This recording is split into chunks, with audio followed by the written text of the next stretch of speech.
ठीक है। तो आज की जो क्लास है उसका अपना जो पहला पॉइंट है वो है बिंदुपथ। बिंदुपथ लोकस। एक तो बिंदुपथ का बारे में ये बता दें कि बिंदुपथ ये नहीं कि हम आज पढ़ेंगे इसके बाद इसका जिक्र नहीं होगा, पूरी 2D में इसका जिक्र होगा। ठीक है। और जब हम वर्त पढ़ रहे होंगे, प्रवलय, दीर्घवर्त, अति प्रवलय पढ़ेंगे, सर्कल, पैराबोला, एलिप्स, हाइपरबोला, तब भी इसका जिक्र होगा। जब 3D में चले जाएंगे हम तब भी इसका जिक्र होगा। जब हम 3D पढ़ते थे, समतल पढ़ते हैं या गोला पढ़ते हैं, उसमें भी इसका जिक्र होता है। तो बिंदुपथ तो हम आगे भी इसका इस्तेमाल करते हैं। ठीक है, लेकिन थोड़ा इंट्रोडक्शन हो जाएगा, कुछ सवाल आज डिस्कस हो जाएंगे, और जब आज की जो बेस तैयार होगा उसके आधार पर हम आगे जो सवाल पढ़ेंगे तब हमें आसानी से समझ आ जाएंगे। ठीक है, लेकिन मतलब ये है कि बिंदुपथ ये नहीं कि आगे यूज नहीं होगा, आगे तो उसका यूज ज्यादा बढ़िया होगा। आज तो शुरुआत होगी, सिर्फ उसका परिचय होगा। अब बिंदु का मतलब क्या है कि एक चर बिंदु है, एक वेरिएबल पॉइंट है जो दी गई शर्तों के अनुसार, जो हमें ज्योमेट्रिकल कंडीशन दे रखी हैं, जो हमें ज्यामितीय प्रतिबंध दे रखे हैं, उसके अकॉर्डिंग मूव करता है, वो उसके अकॉर्डिंग चलता है। मतलब चलने के लिए फ्री है, वो वेरिएबल पॉइंट है, चर बिंदु है, चलने के लिए स्वतंत्र है। लेकिन ऐसा नहीं कि कहीं मर्जी जाए, कहीं मर्जी जाने का कोई उसके ऊपर कंडीशन नहीं है, तो फिर कौन सा पथ बनेगा? उस पथ को हम क्या डिफाइन कर पाएंगे जब उसके ऊपर कोई कंडीशन ही नहीं है? अगर उसके ऊपर कोई ज्योमेट्रिकल कंडीशन है और वो उस ज्योमेट्रिकल कंडीशन को फॉलो करते हुए चलता है, मूव करता है, तो जो उसका पथ बनता है वो बिंदु का बिंदु पथ कहलाता है। मतलब अगर उसको हम परिभाषा के फॉर्म में लिखना चाहें कि बिंदु पथ की परिभाषा क्या है, डेफिनेशन क्या है,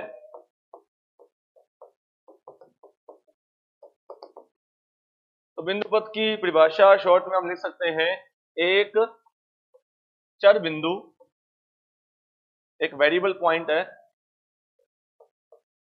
चर बिंदु यानी कि वेरिएबल पॉइंट जो दी गई ज्यामितीय प्रतिबंध,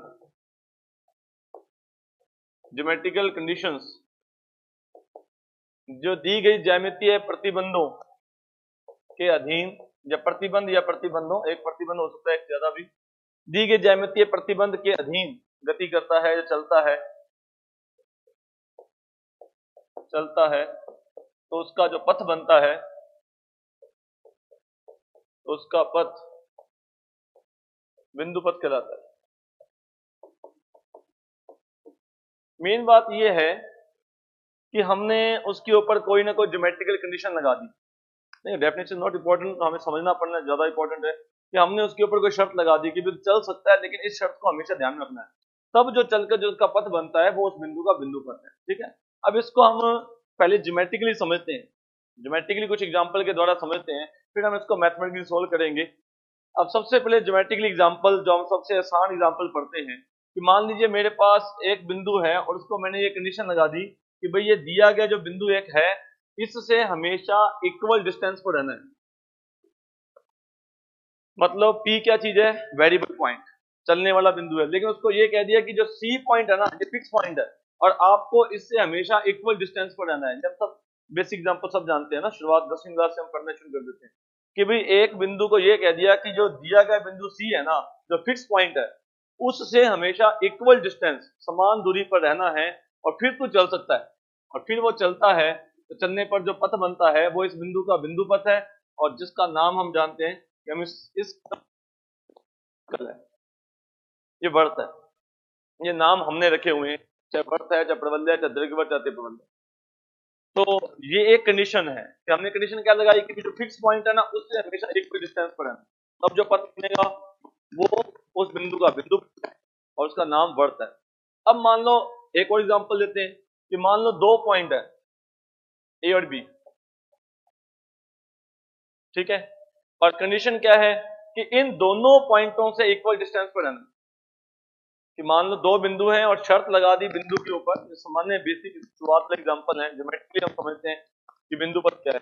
शर्त ये है, मतलब एक बिंदु है जो चलने के लिए स्वतंत्र है, बस उसको ये कह दिया तू चल तो जहां मर्जी सकता है, लेकिन इस बात का ध्यान रखना कि ये जो 2 पॉइंट मैंने तेरे को बता दिए ए और बी, हमेशा इन दोनों बिंदुओं से तुझे समान दूरी पर रहना है। कि जब भी तेरी दूरी नापी जाए इन दोनों बिंदुओं से तो दूरी समान होनी चाहिए, ठीक है। फिर उसको हम चलने के लिए फ्री कर देते हैं कि वो चल सकता है। तो इस बात को, वो इस शर्त को फॉलो करता हुआ जब चलेगा तो उसका जो बिंदु पथ बनता है वो एक रेखा बनती है, ठीक है। और वो रेखा कैसी रेखा होगी? वो ए बी का लंब समद्विभाजक, ए और बी बिंदुओं को मिलाने वाले रेखाखंड का लंब समद्विभाजक, परपेंडिकुलर बाइसेक्टर, ठीक है। जो ए और बी का लंब समद्विभाजक है ना, इसके हर बिंदु की ये डिस्टेंस, ए से जो दूरी निकालेंगे, बी से दूरी निकालेंगे, किसी बिंदु से, ये दूरी क्या आएगी? इक्वल आएगी, ठीक है। तो दूसरा सवाल, ज्योमेट्रिकली दिए गए दो बिंदुओं से, दो निश्चित बिंदुओं से, दिए गए दो निश्चित बिंदुओं से, फिक्स पॉइंट से समान दूरी पर रहने वाले बिंदु का बिंदु पथ उन दोनों बिंदुओं को मिलाने वाले रेखाखंड का लंब समद्विभाजक होता है, ठीक है। एक बिंदु से समान दूरी पर रहेगा, वर्त बनेगा। दो बिंदुओं से समान दूरी पर रहेगा तो उन दो बिंदुओं को मिलाने वाले रेखाखंड का लंब समद्विभाजक। मान लीजिए 3 पॉइंट की बात करते हैं कि 3 पॉइंट है, और वो 3 पॉइंट कैसे हैं? वो 3 पॉइंट कोलिनियर नहीं है, एक ही रेखा पर नहीं है, सरेखीय नहीं है। सरेखीय होंगे तो फिर हम समान दूरी पर नहीं रह पाएंगे। एक ही रेखा, 3 बिंदु एक ही रेखा पर है ना, फिर नहीं। क्या सवाल है? 3 असरेखीय, नॉन कोलिनियर बिंदु जो हमें दे रखे हैं, इन तीनों बिंदुओं से हमेशा समान दूरी पर रहना है। मत चलने को फ्री, जहां मर्जी जाओ, लेकिन ये ध्यान रखना कि ए से और बी से और सी से दूरियां हमेशा समान रहे। अब कहां चलेगा वो? कहां होगा वो बिंदु? कहीं नहीं जा पाएगा, एक जगह पर फिक्स रहेगा बस। मतलब जहां एक, मतलब उस बिंदु का बिंदु पर एक बिंदु है कि भाई हिल नहीं सकता वो, बस एक जगह पर टिक कर बैठ जाएगा वो। और वो जगह कौन सी होगी? जिसकी ए से दूरी, जिसकी बी से दूरी और जिसकी सी से दूरी समान है, वो जगह ढूंढ लेगा और वहां टिक जाएगा। और ये जो बिंदु है, ये एक्चुअली क्या चीज है? ये इस त्रिभुज का परिकेंद्र है। ऐसा कैसे, वो देखते हैं। ये वैसे तो जानकारी के लिए बताया कि ऐसा वो परिकेंद्र होता है, सर्कमसेंटर होता है। उस बिंदु का बिंदु पर एक बिंदु होगा और वो बिंदु उन 3 बिंदुओं से मिलकर बनने वाले त्रिभुज का परिकेंद्र होगा। ये तो ही डेफिनेशन। दिए गए 3 असरेखीय बिंदुओं से हमेशा समान दूरी पर रहने वाले बिंदु का बिंदुपथ क्या होता है? एक बिंदु होता है। और वो बिंदु उन तीनों बिंदुओं से मिलकर बनने वाले त्रिभुज का परिकेंद्र कहलाता है। ऐसा क्यों होता है वो देखिए। जैसे मान लो आपके पास 3 पॉइंट है ए बी सी, और क्या शर्त थी? तीनों पॉइंटों से इक्वल डिस्टेंस पर रहना है। तो भाई ए और बी से इक्वल डिस्टेंस पर कौन रहेगा? ए और बी से इक्वल डिस्टेंस पर ये रहे। दो बिंदुओं से इक्वल डिस्टेंस पर, दो बिंदुओं से समान दूरी पर रहेगा तो लंब समद्विभाजक। अच्छा, बी और सी से इक्वल डिस्टेंस पर कौन रहेगा? बी और सी का लंब समद्विभाजन।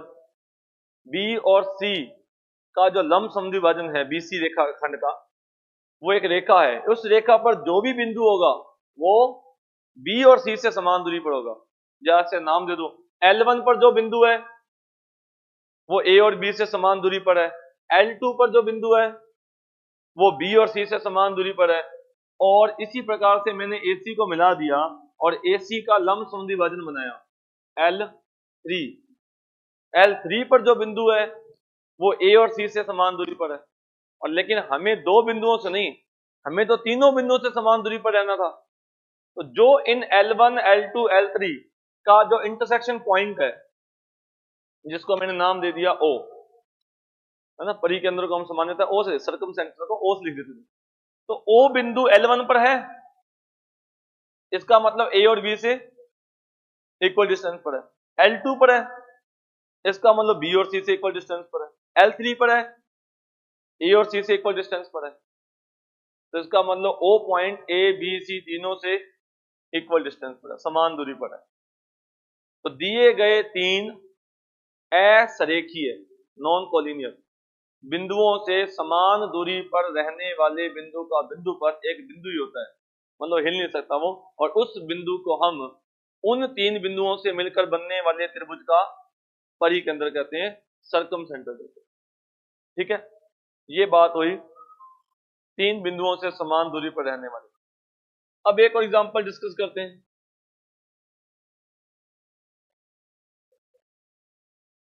मान लीजिए एक शर्त अपने लगा दी, कि शर्त ये है कि उसकी एक्स अक्ष और वाई अक्ष से जो दूरी है वो इक्वल होनी चाहिए।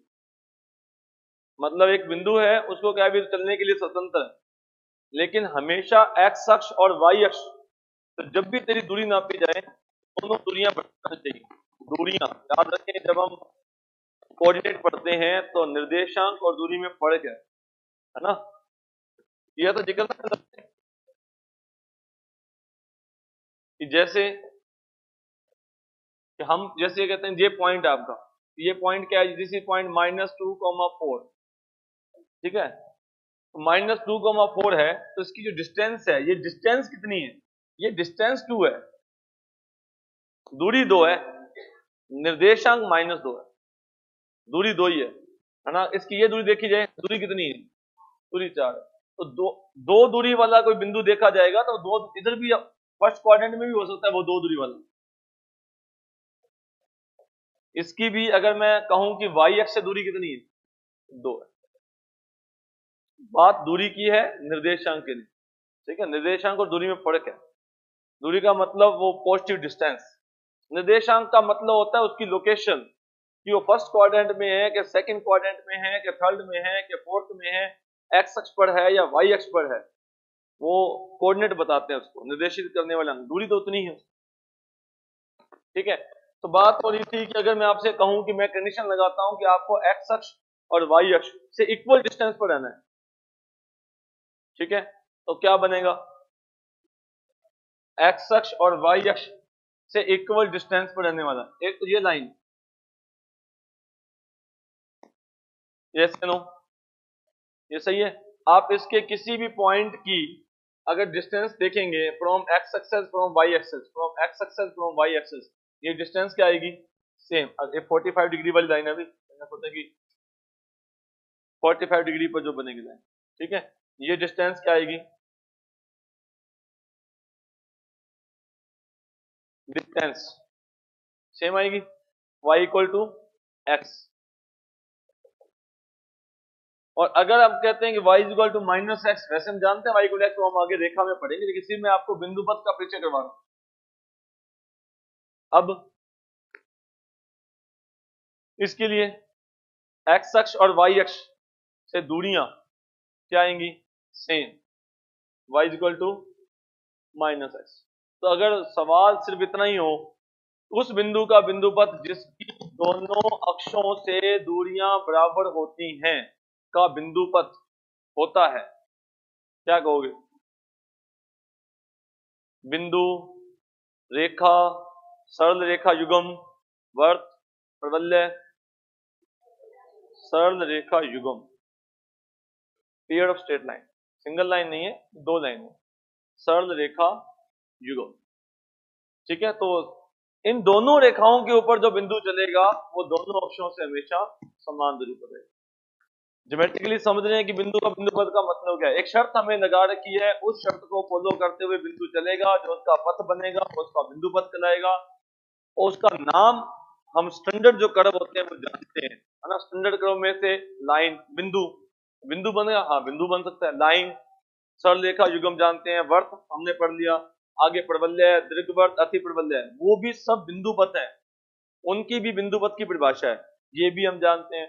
फिर हमने बीएससी में जब गए तब हमने कुछ और नाम जिक्र किए थे, साइक्लॉइड, चक्रज, वो भी बिंदु पथ है, एस्ट्रॉइड, वो भी एक बिंदु पथ है, उसको भी बिंदु पथ के रूप में हम डिफाइन कर सकते हैं कि बिंदु पथ के रूप में क्या डेफिनेशन है, तो वो भी एक बिंदु पथ है ना। तो इस तरह से कुछ स्टैंडर्ड कर्व्स है जिनको हम जानते हैं। लेकिन मैं थोड़ा सा मैं आपको बता रहा था कि बिंदु पथ होता क्या है।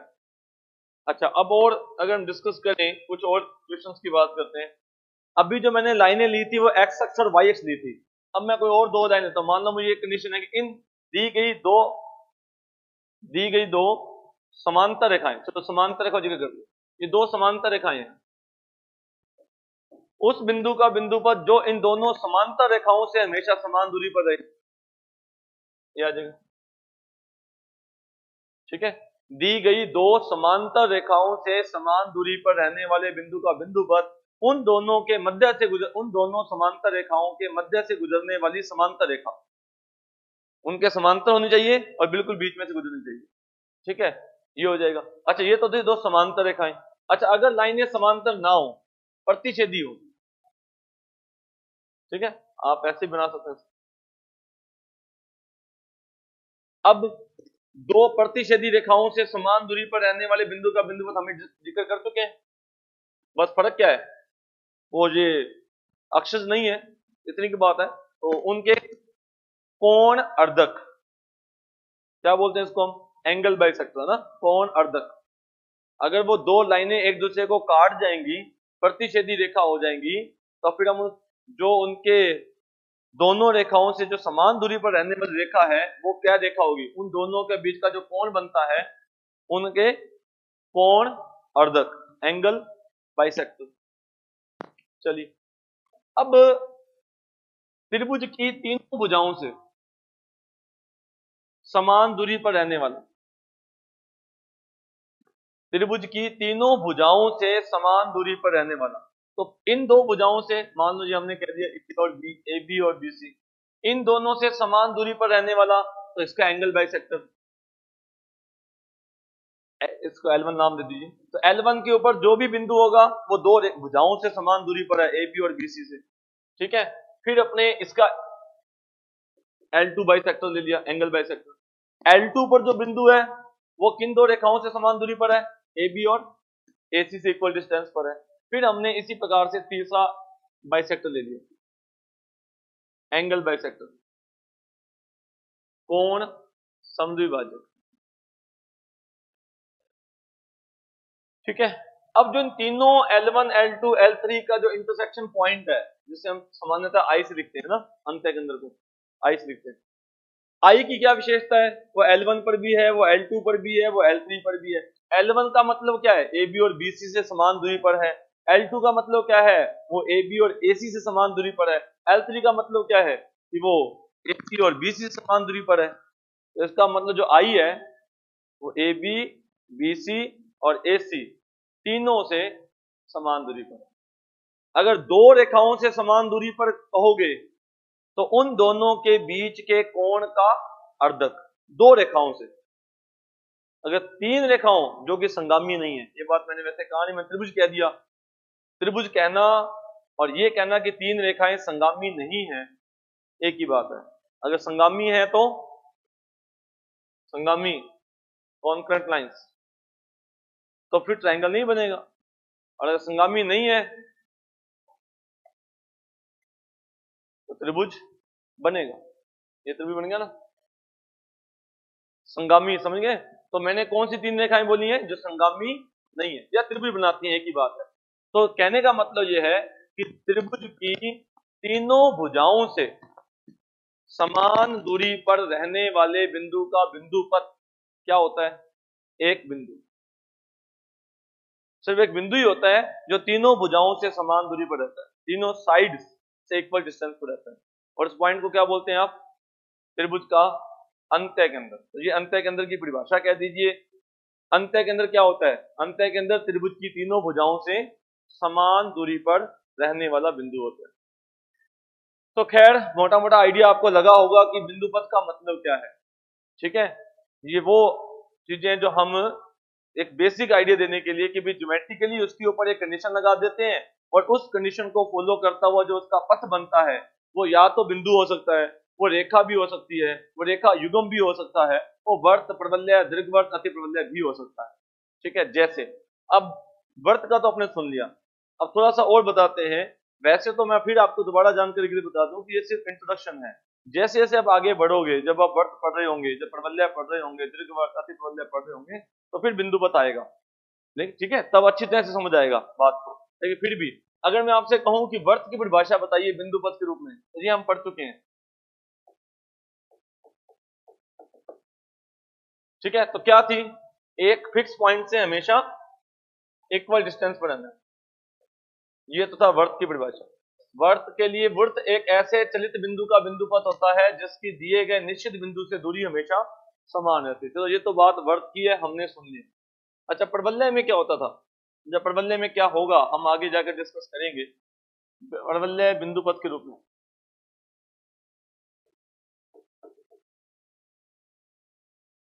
प्रबल्य की बिंदुपत के रूप में क्या परिभाषा, प्रबल्य कैसे बनता है, उसके ऊपर क्या कंडीशन लगाते हैं?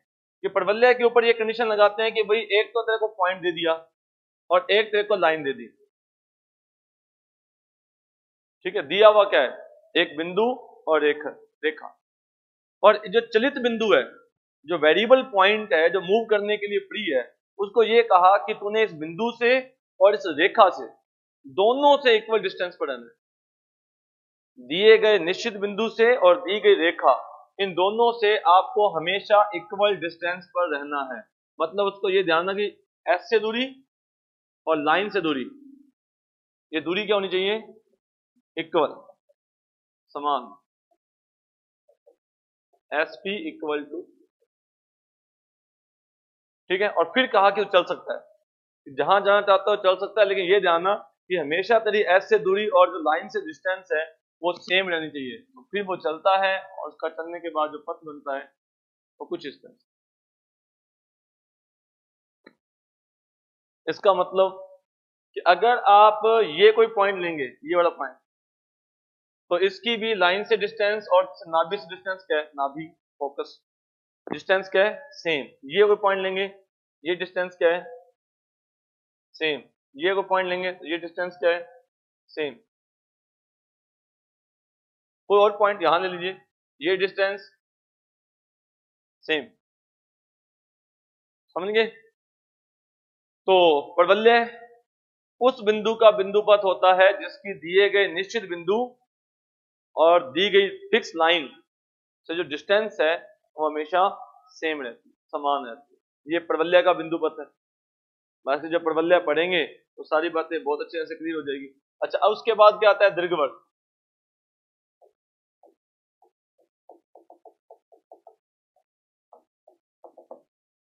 दीर्घवर्त, हाँ जी, दीर्घवर्त कैसे बनता है? दीर्घवर्त के लिए, एलिप्स के लिए दो पॉइंट्स होते हैं। अभी सवाल भी आएंगे, ठीक है। और एक बिंदु को ये कह दिया कि भाई तेरी जो एस से डिस्टेंस है और एस डैश, जो मैंने बिंदु दे रखे हैं, दो निश्चित बिंदु दे रखे हैं एस और एस डैश, इनसे जो दूरियां है ना, इसका जो सम है वो फिक्स रहना चाहिए। दिए गए दो निश्चित बिंदुओं से दूरियों का योग अचर होना चाहिए। ठीक है, इसको समझने के लिए आप यूं सोचें कि मान लीजिए कि ये मैंने पी पॉइंट के ऊपर पेंसिल रख दी। ठीक है, पी पॉइंट के ऊपर मेरे पास एक पेंसिल है और इस पेंसिल के ऊपर एक रस्सी लपेट दी मैंने, और वो रस्सी जो है वो एक सिरा उसका एस से बंधा हुआ है और एक सिरा उसका एस डैश से बंधा हुआ है। समझे बात? एक रस्सी है जिसका एक सिरा एस से बंधा हुआ है, एक सिरा एस डैश से बना हुआ है, और वो रस्सी इस पेंसिल से मैंने घुमा दी, एक चक्कर घुमा कर ना यहाँ फिक्स कर दिया। अब जैसे ये पेंसिल चलेगी तो क्या होगा? वो रस्सी का एक सिरा एस से जो दूरी है, एस डैश से जो दूरी है, वो क्या होगा? एक एक ढीली हो जाएगी, एक टाइट हो जाएगी रस्सी। बात समझा रहे हैं? ये जो रस्सी है, अगर आपकी ये रस्सी यहां से एस और एच डैश से बंधी हुई है, इसकी टोटल लेंथ कितनी है? दोनों का सम कितना है? 2a, जितनी फिक्स डिस्टेंस है। तो जब ये मैं इसको p को जहां लेके आऊंगा, p डैश पर लेके आऊंगा, तो क्या होगा? जब ये यहां जाएगा p वाला p डैश, तो जो इसकी s डैश से रस्सी है वो थोड़ा सा कम हो जाएगी, s से थोड़ा बढ़ जाएगी।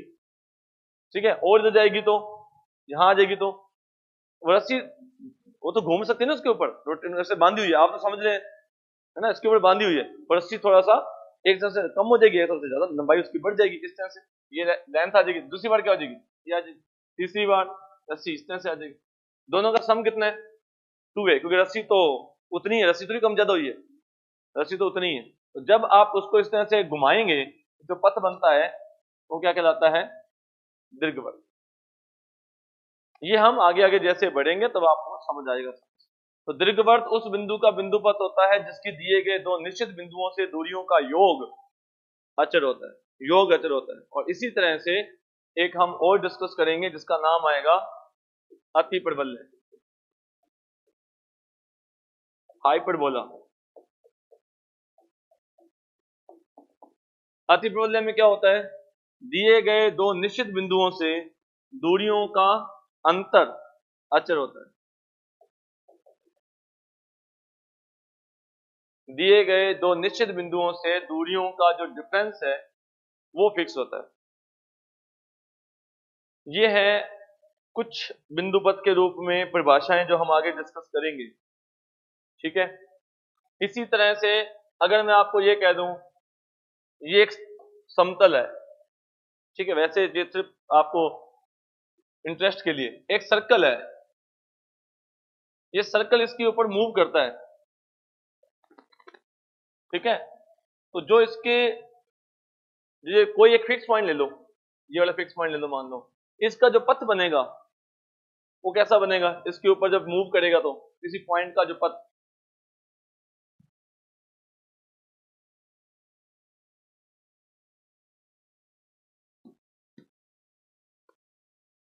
समझे, एक फिक्स पॉइंट का पथ, इसका नाम क्या है इस कर्व का, बीएससी में पढ़ा है हमने, नहीं पढ़ा, इक्वेशन तो पूछी नहीं, मैंने नाम पूछा सिर्फ। चक्रज, साइक्लॉइड, नहीं डिस्कस किया, साइक्लॉइड। अच्छा चलो खैर, फिर एक और है, वैसे तो आपकी जानकारी के लिए एक और है, वैसे इसका हम, ये एक सर्कल है जिसकी रेडियस मान लीजिए 4 है, और इसके अंदर एक सर्कल है जिसकी रेडियस 1 है।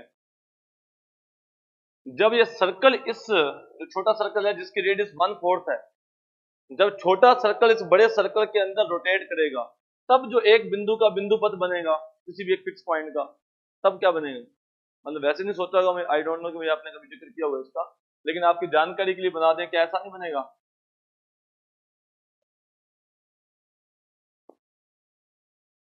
बनेगा, समझिए, जिसकी रेडियस कितनी होनी चाहिए, गिवन सर्कल की रेडियस की 1/4। इसको जानते हैं, किसको भी नहीं जानते, नहीं जानते, अच्छा चलो अब इसको जानते हो, व्हाट दिस, एस्ट्रॉयड,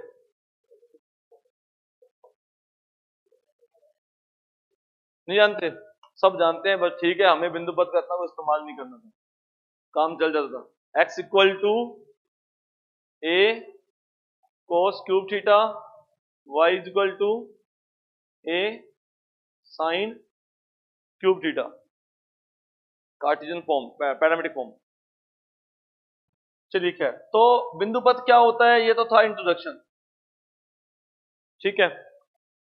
अब जब हम बिंदु पथ ज्ञात करते हैं तो हमारे पास दो तरह के सवाल होते हैं, ये तो हमने जितने भी जिक्र किया ना, ये सब ज्योमेट्री का जिक्र किया मैंने आपको, कि चलो आपको थोड़ा आइडिया हो जाए कि बिंदु पथ का मतलब क्या है, क्योंकि अब जैसे ज्योमेट्री का मतलब क्या है, एक सवाल हम आगे जाके डिस्कस करेंगे सर्कल के अंदर, है ना, थोड़ा सा अगर आपके माइंड में रहेगी ना, पिक्चर रहेगी, मैं फिर कह दूंगा, पहले शुरुआत में कह चुका हूँ, फिर कह रहा हूँ, ये तो टॉपिक चलेगा आगे, जब आगे बढ़ेगा तो और ज्यादा समझ आएगा, आज तो सिर्फ एक परिचय है कि लोकस होता क्या है। अब मैंने क्या कहा कि इसके अंदर एक जीवा है, इसकी लंबाई फिक्स है, एक सवाल है, ये आपका टॉपिक आएगा, एक जीवा है जिसकी लंबाई मुझे फिक्स दे रखी है 2a जो लंबाई की जीवा है, इसका जो मिड पॉइंट है इसका बिंदु पथ क्या होगा, अब ये सवाल है। अब वो हम क्या करते हैं, हम मैथमेटिकली सोल्व करते हैं, मैथमेटिकली करना होता है हमें तो, लेकिन ज्योमेट्रिकली ये सोचें कि क्या वर्त के अंदर 2a लंबाई की एक ही जीवा होगी क्या, बहुत से जीवाएं होंगी, है ना, अगर ये 2a लंबाई की जीवा है, ये भी 2a लंबाई की जीवा है, एक ये भी 2a लंबाई की जीवा है, इसकी लंबाई भी 2a है ना। इससे कितनी जीवाएं होंगी, अनंत जीवाएं होंगी। और इन सब का मध्य बिंदु, इसका मिड पॉइंट, इसका मिड पॉइंट, इसका मिड पॉइंट, इसका मिड पॉइंट, इसका मिड पॉइंट, नेक्स्ट का मिड पॉइंट। तो जब आपके माइंड में आइडिया हो जाएगा ना कि हाँ लोकस का मतलब है कि 2a लंबाई की एक जीवा नहीं है, ऐसी बहुत सारी जीवाएं घूमेंगी। कितनी जीवाएं घूमेंगी, इनफाइनाइट। इनफाइनाइट का मतलब कैसे, जैसे ये पॉइंट P है ना, तो इसके करस्पॉन्डेंस एक जीवा बन रही है, तो जस्ट इसके नेक्स्ट पॉइंट के लिए एक और जीवा बनेगी, जस्ट नेक्स्ट पॉइंट के लिए, जिसकी लंबाई कितनी होगी 2, उसका भी मिड पॉइंट आएगा, फिर जस्ट नेक्स्ट पॉइंट के लिए एक और बनेगी। बस करना क्या है, इस जो बीच में रोड रखी हुई है उसको खिसकाना है, कितना, हल्का सा, नेक्स्ट पॉइंट हल्का सा खिसकाते रहो, कितनी बनेंगी, अनंत जीवाएं बनेंगी, उन सबका मध्य बिंदु होगा। और सबका मध्य बिंदु कहां होगा,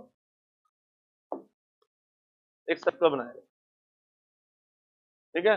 तो दिए गए वर्त में दी गई जीवा के मध्य बिंदुओं का बिंदु पथ एक वर्त होता है, जो दिए गए वर्त के सेकेंडरी होता है, त्रिज्या हम ज्ञात कर लेंगे, वो तो हमें डेफिनेट दिया होगा।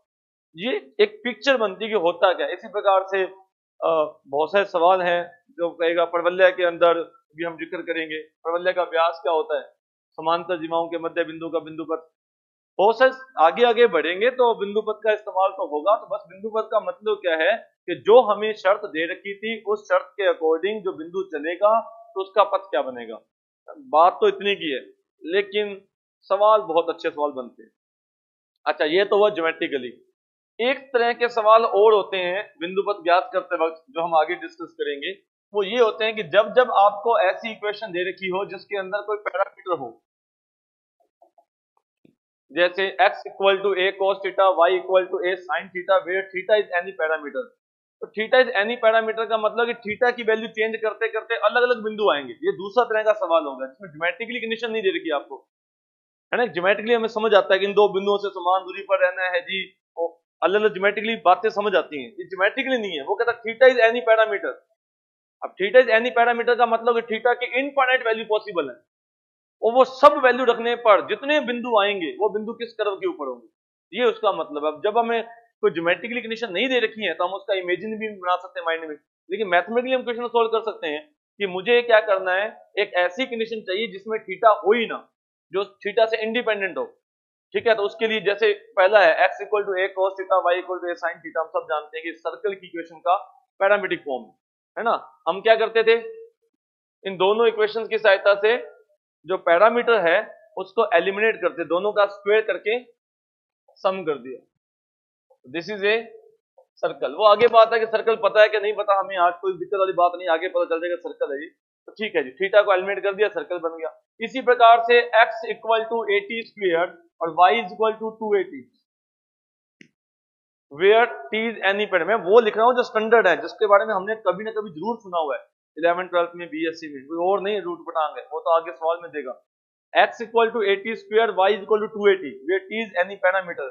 जब इन दोनों में से हम t को एलिमिनेट करते हैं तो y square equal to 4ax, this is parabola. ये परवलय बनता है। t की अलग अलग वैल्यू रखेंगे तो x और y को सेटिस्फाइड करने वाली जो इक्वेशन है वो y square equal to 4ax है।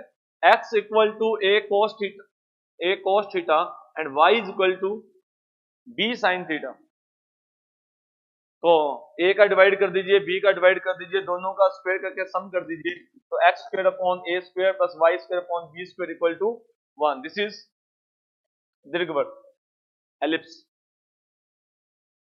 ये इसका पैरामीट्रिक फॉर्म है, हम डिस्कस करेंगे। और लास्ट में x equal to a sec theta and y equal to b tan theta. वैसे हाइपरबोलिक में भी होता है, लेकिन हम सिर्फ थीटा में लिख रहे हैं। x equal to a sec theta, y equal to b tan theta. तो फिर sec square theta minus tan square theta की वैल्यू 1 होती है, तो x अपॉन a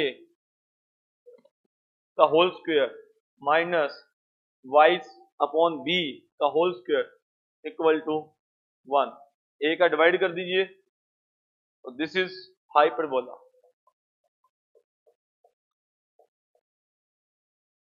अति परवलय, ठीक है जी। तो ये भी सवाल आपको आने चाहिए। अब हम चलते हैं सवालों की तरफ, जो कुछ सवाल अभी कुछ हो सकता है, कुछ सवालों में लाइटली प्रॉब्लम आए, क्योंकि हम जो आगे पढ़ेंगे, क्योंकि अभी हमें रेखा नहीं पढ़ा, वर्त नहीं पढ़ा, रेखा युगम नहीं पढ़ा, दीर्घवर्त नहीं पढ़ा, तो थोड़ी बहुत दिक्कत हो सकती है, लेकिन कोई बात नहीं, आगे टॉपिक अच्छे तरह से क्लियर हो जाएगा। अगर मन में अभी डाउट रह जाए थोड़ा सा, तो आगे तो हम शुरुआत करेंगे, अभी तो शुरुआत है, आगे डिस्कस करेंगे। एक सवाल था सेकंड ग्रेड 2014 का, 3 बिंदु आपको दे रखे हैं, उस बिंदु का बिंदुवत बताना है जिसमें त्रिभुज पीओबी, ये त्रिभुज का सिंबल था, गलती से लग गया, त्रिभुज पीओबी का क्षेत्रफल त्रिभुज पीओए के क्षेत्रफल से दुगुना है।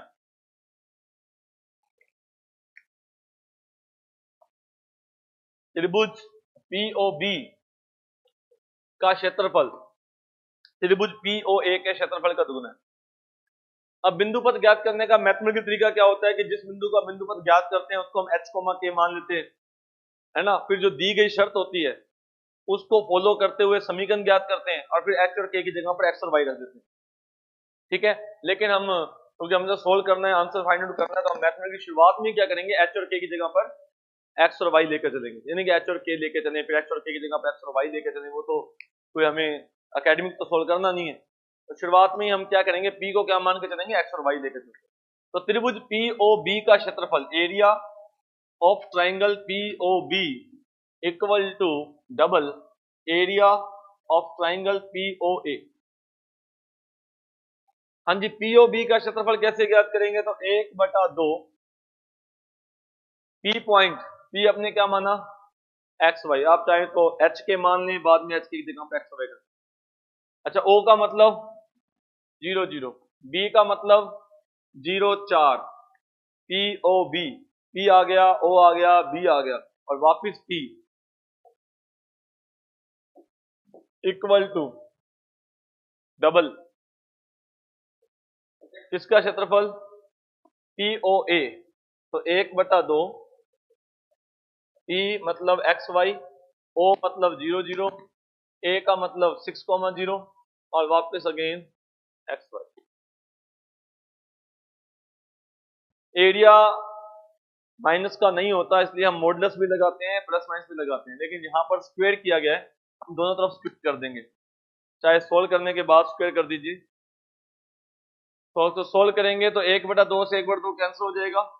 एरिया कैसे ज्ञात करते हैं हम डिस्कस कर चुके हैं, इसका गुना इसके साथ 0, दिस इज 0, 0 आ जाएगा, फिर प्लस दिस इज 0, 0 माइनस 0, ये भी 0 आ जाएगा, एंड अगेन फिर plus this is 0 minus 4x, ठीक है, तो ये आ जाएगा माइनस का 4x equal to double this is 0, x into 0, y into 0, 0 आ जाएगा, अगेन 0, ये फिर 0 आ जाएगा, और 6y माइनस 0 प्लस का 6y आ जाएगा। देखें, आंसर x और y में इसलिए भी नहीं है क्योंकि प्लस माइनस लगाना पड़ेगा आपको। अब ये मत सोचो कि मैं ऐसा लिख देता हूँ कि 2x इक्वल टू 3y, ऐसा लिख देता हूँ, कुछ बन जाता है ऐसे, तो ये गलत होगा। आपको एरिया जो होता है वो प्लस माइनस लगाना पड़ता है, इसलिए प्लस स्क्वायर कर दिया, हम स्क्वायर कर रहे हैं, अदरवाइज फिर आपको प्लस माइनस में आंसर निकालना पड़ेगा, ठीक है जी। तो 2 कैंसिल हो जाएगा, क्या आ जाएगा 2, x इक्वल टू कितना आ जाएगा 3y, और स्क्वायर कर दोगे तो x square equal to 9y square. Square करना जरूरी है, सिर्फ माइनस हटाने के लिए नहीं, क्योंकि प्लस माइनस लगाना पड़ेगा तो स्क्वायर कर दोगे, x square equal to 9y, ठीक है। और सवाल डिस्कस करते हैं, चलो ये अभी लास्ट में डिस्कस करने का अच्छा सवाल है, मैथमेटिकल नहीं ज्योमेट्रिकली हो। सेकंड ग्रेड 2014 का सवाल है, यदि दो बिंदुओं ए व बी के निर्देशांक c,0 और -c,0 है, और एक बिंदु जो है वो इस प्रकार गतिमान है कि उसकी ए से दूरी का वर्ग और बी से दूरी का वर्ग और ए बी स्क्वायर के इक्वल है। अभी हमने आगे ज्योमेट्रिकली पढ़ा नहीं है, तो जब पढ़ लेंगे तो इसको देखते आंसर बच जाएगा, सर्कल आएंगे, लेकिन हम पहले मैथमेटिकली सोल्व करते हैं, फिर ज्योमेट्रिकली तो आपको पता होना चाहिए। देखो, पी पॉइंट आपने मान लिया, पी पॉइंट क्या मानेंगे, एक्स वाई, h के मानकर, तो पहले हमने एक्स वाई मान लिया। अब P की A से डिस्टेंस, A पॉइंट हमारे पास क्या है c,0 और B पॉइंट क्या है -c,0, तो उससे जो डिस्टेंस है x माइनस c का होल स्क्वायर और y माइनस 0 का होल स्क्वायर मतलब y स्क्वायर, और रूट हटा दिया भी क्योंकि स्क्वायर है, पी ए का स्क्वायर प्लस, हाँ जी, प्लस पी बी का स्क्वायर, तो पी की बी से दूरी कितनी आ जाएगी, एक्स प्लस सी का स्क्वायर और वाई माइनस 0 का स्क्वायर, तो वाई का स्क्वायर इक्वल टू, ये क्या है, पी ए का स्क्वायर, ये है पी बी का square equal to A B का स्क्वायर, तो ए और बी के बीच की दूरी कितनी आ जाएगी, सी प्लस सी माइनस सी, वैसे प्लस बन जाएगा वो, और 0 में 0 गया तो 0, ठीक है जी, स्क्वायर कर दिया तो इक्वेशन को सोल्व करें तो दिक्कत तो नहीं, P A square P B square equal to A B square, solve करेंगे तो एक्स स्क्वायर 2 बार आएगा, सी स्क्वायर भी 2 बार आएगा, वाई स्क्वायर भी 2 बार है, और प्लस का 2cx और माइनस का 2cx, ये कैंसिल, यहां से माइनस का 2cx और यहां से प्लस का, ये कैंसिल, इक्वल टू क्या है 2c स्क्वायर, मतलब 4c स्क्वायर, 4c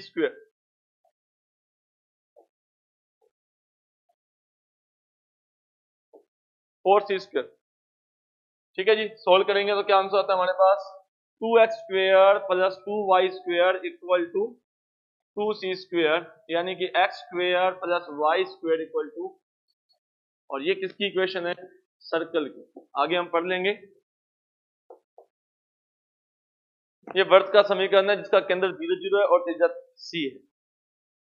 अब इसको ज्योमेट्रिकली भी पता होना चाहिए, मैं फिर बार बार क्या आता टीचर को रहा नहीं आता, तो इसलिए कह रहा हूँ कि ये हमें अभी अगर लग रहा है ना कि सर्कल बनेगा या ज्योमेट्रिकली भी क्यों, तो अभी हमने पढ़ा नहीं है, अभी वर्त पढ़ेंगे, प्रबल्य पढ़ेंगे तो बात सारी क्लियर। अभी हम थोड़ा सा ही इंट्रोडक्शन ले रहे हैं कि हाँ बिंदुपथ कैसे ज्ञात करते थे, आगे तो बिंदुपथ चलता रहेगा 2D में 3D में, खत्म नहीं होने वाला है, अभी जिक्र होता रहेगा इसका, तो एक बार सुनना चाहिए, ठीक है। अब इसका क्या मतलब था ज्योमेट्रिकली, इसका क्या मतलब है कि मेरे पास जो पॉइंट है, एक तो है c,0, अब c,0 हम जानते हैं कि x अक्ष के ऊपर होगा क्योंकि y कोऑर्डिनेट 0 है, c को अगर प्लस का लेता हूं तो c,0 राइट साइड में है, तो माइनस c,0 मूल बिंदु से उतनी ही दूरी पर लेफ्ट साइड में होगा, माइनस c,0, ठीक है। और किसी पॉइंट की c,0 से दूरी और माइनस c,0 से दूरी का वर्गों का योग, इन दोनों के बीच की दूरी जो है इसके वर्ग के योग के बराबर है, इसका मतलब पॉइंट कहां है, ये चलो वो पॉइंट, उस पॉइंट की P से A से दूरी का वर्ग और P की B से दूरी का वर्ग और किसके इक्वल है, AB के स्क्वायर के इक्वल है, मतलब पाइथागोरस थ्योरम सेटिस्फाइड होती है, तो जो एंगल बनेगा वो 90 डिग्री का बनेगा। अब P पॉइंट जो है ये कोई फिक्स पॉइंट तो है नहीं, ये कोई फिक्स पॉइंट तो है नहीं, कंडीशन क्या है कि ये हमेशा 90 डिग्री कोण बनना चाहिए, तो ये P पॉइंट कहां होगा, ये P पॉइंट, ये जो इसका जो सेंटर इसको ले लें, और अगर मैं एक सर्कल बनाता हूं, इस सर्कल के ऊपर P पॉइंट कहीं भी हो सकता है, P का बिंदुपथ एक वर्त बनेगा, अगर P पॉइंट यहां होगा तो भी अर्धवर्त में बना कोण कितना होता है, कोण P पॉइंट अगर यहां पर आ जाएगा तो भी अर्धवर्त में बना कोण कितना होता है, ये इसकी ज्योमेट्रिकली व्याख्या है जो हम सर्कल में पढ़ेंगे। जब सर्कल पढ़ रहे होंगे तब ये सवाल आपको देखकर टिक होना चाहिए कि हाँ ये सर्कल बनेगा और P क्या है, एक अर्धवर्त में बना कोई बिंदु है, मतलब वर्त के ऊपर कोई बिंदु होगा और ये पाइथागोरस थ्योरम को सेटिस्फाइड करता है, तो दिस इज सर्कल। तो c,0 और माइनस ऑफ c,0 है और पाइथागोरस थ्योरम सेटिस्फाइड हो रही है, तो इसका मतलब वो सर्कल बनाएगा। इक्वेशन पूछी नहीं थी उसने, हमने इक्वेशन भी फाइंड आउट कर दी, ज्योमेट्रिकली हमें पता चल गया सेंटर क्या होगा 0 0, त्रिज्या क्या होगी c होगी। अगर पूछता है तो वर्त में पूछेगा, अभी बिंदुपथ में सिर्फ उसने पूछा है क्या बने। हाँ जी, सेकंड ग्रेड 2017 का सवाल है, एक बिंदु इस प्रकार गति करता है कि उसकी बिंदु 4,0 से दूरी, 4,0 से दूरी और y अक्ष से दूरी, y अक्ष से दूरी कितनी होगी, किसी बिंदु की y अक्ष से दूरी, बिंदु आपने मान लिया h, k, क्योंकि अब यहां पर h, k, तो h दूरी कहां से होती है, y अक्ष से, और k x अक्ष से। देखिए जब दूरी, देखिए h है उसका निर्देशांक, दूरी लिखोगे तो मॉडुलस प्लस माइनस लगाएं, इस बात का मैंने कल भी जिक्र किया था कि जब अगर एरिया ज्ञात कर रहे हो तो प्लस में लिखोगे, एरिया दे रखा है 10, तो जब आप एरिया ज्ञात इक्वल टू 10 लिखोगे ना तो वो 10 नहीं, प्लस माइनस 10, क्योंकि अगर आपका आंसर प्लस का 10 आया तो भी सही है, माइनस का 10 आया तो भी तो एरिया 10 बोलोगे। यस या नो? अगर कोई बिंदु फर्स्ट क्वाड्रेंट में है तो भी आप बोलोगे दूरी 2 है, सेकंड क्वाड्रेंट में है तो भी दूरी 2 ही बोलोगे, लेकिन कोऑर्डिनेट तो -2 लिख रहे होंगे आप। यस या नो? समझ गए? तो इसलिए कल जिक्र किया था, फिर बता देता हूं कि जब भी हमें दे रखा हो तो आपको मॉडस लेना है, प्लस माइनस दोनों लिखने। ये कल भी जिक्र किया था, फिर दोबारा बताऊंगा, सवाल आएगा तो कि क्या मतलब है। अब देखिए बिंदु आपने मान लिया, चलो x, y मान लिया, चलो बिंदु मैंने x, y मान लिया, तो उसकी 4,0 से दूरी, जब 4,0 से दूरी ज्ञात करोगे तो √x-4 का होल स्क्वायर प्लस y-0 का होल स्क्वायर, उसकी 4,0 से दूरी और y अक्ष से दूरी समान है, तो बिंदु की y अक्ष से दूरी कितनी होती है? x। अब अगर आप x लिखते हैं, वैसे भी ये x लिखोगे तो सही नहीं है, क्योंकि रूट लगा है, वो तो रूट हटाओगे तो स्क्वायर किया तो x स्क्वायर आ गया और आपकी बात खत्म, और आपको लगा कि यार x ही सही था। जी नहीं, क्या लिखना चाहिए? Plus minus x। वो अलग बात है कि जहां रूट लगा हुआ है, रूट आप हटाओगे स्क्वायर करोगे तो हट जाएगा, लेकिन जहां रूट नहीं लगा हुआ वहां आप आंसर निकाल दोगे x मानकर रेखा, और आएगा वहां रेखा युग्म, वहां आएगा वर्त। अब एक सवाल है, उस वर्त जहां बनता है वर्ग, ठीक है, और आप सोचेंगे यार वर्ग कैसे बन गया? अगर आप प्लस माइनस नहीं लिखोगे, प्लस माइनस लिखोगे तो 4 रेखाएं आएंगी तो वर्ग बनेगा, और प्लस माइनस नहीं लिखोगे तो एक ही रेखा आएगी, फिर आप रेखा टिक कर दोगे, ये तो रेखा बन गया। ये कितनी रेखाएं हैं? ये 4 रेखाएं। कौन कौन सी? x प्लस का, y प्लस का 2, x प्लस का y माइनस का 2, माइनस का x प्लस y 2 और माइनस x माइनस y 2, ये तो बनता है वर्ग, ये तो बनता है वर्ग। और यदि प्लस माइनस नहीं लिखा तो बनेगा रेखा, जिसका सही आंसर वर्ग था। वो सवाल है, तो ये बात ध्यान रखें कि हमें जब भी दे रखा है दूरी तो हम उसको प्लस माइनस लिखेंगे, कि दोनों ही ऑप्शनों से। अगर कोई बिंदु का कोऑर्डिनेट 2 है तो भी दूरी 2 मानी जाएगी, किसी बिंदु का कोऑर्डिनेट -2 है तो भी दूरी 2 मानी जाएगी। उसने दूरी 2 बोला है, कोऑर्डिनेट नहीं बोला, तो यहाँ x कोऑर्डिनेट है, यहाँ x जो है वो कोऑर्डिनेट है, ठीक है, इसलिए प्लस माइनस। तो बाकी अलग बात है कि हम क्या करेंगे, स्क्वायर करते हैं, लेकिन बेसिक पता होना चाहिए, बाकी स्क्वायर करते हैं वो हट जाता है, ठीक है। तो स्क्वायर करोगे तो क्या आ जाएगा? x-4 का whole square plus y square equal to x square, और जब इसको सोल्व करते हैं एक्स स्क्वायर से एक्स स्क्वायर कैंसिल हो जाएगा, तो क्या इक्वेशन आती है हमारे पास? वाई स्क्वायर माइनस का 8x प्लस का 16 इक्वल टू। अब ये किसकी इक्वेशन है, क्या पथ बनेगा वो अलग बात। वाई स्क्वायर माइनस का 8x प्लस का 16 इक्वल टू, ठीक है। सेकंड ग्रेड 2017, ये बिंदु कहां स्थित है, इस प्रकार से सवाल है, 2 बार ऐसा सवाल बना था। तो इसका तरीका वही है कि हमें क्या दे रखा है, x इक्वल टू दे रखा है a cos theta plus b sin theta, ये दिया हुआ है, और y इक्वल टू हमें दे रखा है a sin थीटा और माइनस b cos थीटा, ये दिया हुआ है, और थीटा पैरामीटर है। मैं फिर कह रहा हूं, अगर थोड़ा बहुत अटपटा लगे कुछ चीजें तो आगे जगह जब पढ़ेंगे ना वर्त वगैरह सब डिस्कस हो जाए। थीटा पैरामीटर है, ये कहां स्थित है, बिंदु पथ ज्ञात करना है, मतलब थीटा को एलिमिनेट करना है, तो दोनों का वर्ग करके अगर जोड़ दिया जाए तो x square plus y square, अगर वर्ग करके जोड़ेंगे तो a square cos square theta, a square sine square theta, a square बन जाएगा, cos square plus sine square 1 बन जाएगा, b square sine square theta, b square cos square theta, तो बी स्क्वेयर के साथ 1 बन जाएगा, और प्लस का 2ab sine theta cos theta, और माइनस का 2ab sine theta cos theta, वो कैंसिल हो जाएगा, ठीक है। तो ये किसकी इक्वेशन है, एक्स स्क्वेयर प्लस में y square equal to a square plus b square, दोनों का वर्ग करके जोड़ दिया, इक्वेशन फर्स्ट और इक्वेशन सेकंड दोनों का वर्ग करके जोड़ दिया। ये किसकी इक्वेशन है भाई, ये वर्त की समीकरण है। अभी वर्त नहीं डिस्कस किया, लेकिन जानकारी के लिए बता दी कि वर्त का समीकरण। सवाल किस तरह से आते हैं वो मैं आपको बता रहा हूं। हाँ जी, सेकंड ग्रेड 2018, उस बिंदु का बिंदु पर जिसकी दिए गए 2 बिंदुओं से दूरियों का अंतर 4 है, अब यही सवाल जब आप हाइपरबोला में पढ़ेंगे, जब हाइपरबोला पढ़ रहे होंगे तो आपको बिंदु पथ की करने की जरूरत नहीं है, आप सीधे कर देते हाँ भाई हाइपरबोला पढ़ लिया होगा तो उस दिन देखना ये सवाल आसान है। लेकिन हम एक बार बिंदु पथ के रूप में इसको पढ़ रहे हैं। क्या दिया हुआ है, हमें दो बिंदुओं से दूरियों का अंतर दिया हुआ है 4, ठीक है। वैसे ये हाइपरबोला की इक्वेशन है, ठीक है। खैर बिंदु हमने क्या माना, x, y। बिंदु जो दे रखे हैं वो 3,0 दे दिया और एक दे दिया -3,0, और जो इसका अंतर है वो 4 है। मतलब क्या दे रखा है, PS minus PS dash equal to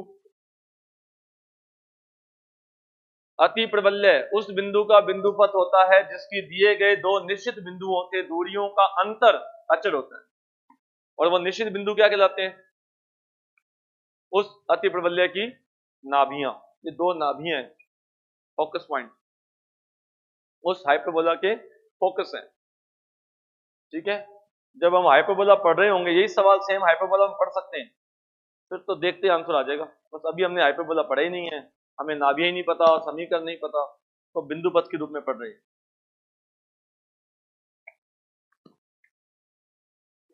हाँ जी, P की S से दूरी x -3 का स्क्वायर और y -0 का स्क्वायर का रूट, P की S से दूरी माइनस P की S डैश से दूरी x +3 का स्क्वायर और y माइनस दो बिंदुओं के बीच की दूरी x2 - x1 का स्क्वायर प्लस y2 - y1 का स्क्वायर इक्वल टू क्या दे रखा है आपको 4। अब इसमें दो रूट आ गए, ठीक है, तो हमें 1 बाई 1 दोनों रूट्स को हटाना है। अब अगर हम सीधा स्क्वायर कर देंगे तो थोड़ा क्वेश्चन लेंथी रहेगा, हमको क्या करना चाहिए, वो तो फिर भी जाएगा, एक रूट को राइट साइड लेके जाएं और फिर स्क्वायर करें। एक रूट को अगर हम राइट साइड में लेके जाते हैं तो x -3 का होल स्क्वायर प्लस में y का square equal to 4 minus root के अंदर x +3 का होल स्क्वायर प्लस में y का स्क्वायर। अब दोनों तरफ वर्क करें, और प्लस, अच्छा माइनस का था, ठीक है जी, 4 प्लस, थैंक यू। दोनों तरफ वर्क करें, दोनों तरफ वर्क करें, तो पहले वाले में रूट हट जाएगा, तो x लेफ्ट साइड में x -3 का स्क्वायर प्लस में y का स्क्वायर इक्वल टू वहां पर 4 का स्क्वायर 16 आ जाएगा, फिर रूट वाले का स्क्वायर करेंगे तो रूट हट जाएगा, x +3 का स्क्वायर प्लस में y का स्क्वायर, फिर प्लस में 2ab आएगा, मतलब रूट फिर भी आएगा, तो 2ab करेंगे तो 8 गुना में फिर रूट आ जाएगा कितना, x +3 का होल स्क्वायर प्लस में y स्क्वायर। दोनों तरफ जब होल स्क्वायर को खोला जाएगा तो क्या क्या कैंसिल हो जाएगा, वाई स्क्वायर से वाई स्क्वायर तो कैंसिल हमें दिख ही रहा है, एक्स स्क्वायर भी कैंसिल हो जाएगा, लिखने की जरूरत नहीं है, पहले वाले ब्रैकेट में एक्स स्क्वायर आएगा, इधर भी एक्स स्क्वायर आएगा, कैंसिल हो जाएगा। 3 का स्क्वायर भी कैंसिल हो जाएगा, 3 का स्क्वायर 9, उधर भी 3 का स्क्वायर 9 कैंसिल हो जाएगा, तो लेफ्ट साइड में क्या बचेगा, माइनस का 6x, माइनस का 6x, और राइट साइड में 16 और प्लस का 6x, प्लस का 6x और फिर 8 और रूट के अंदर से, रूट के अंदर से,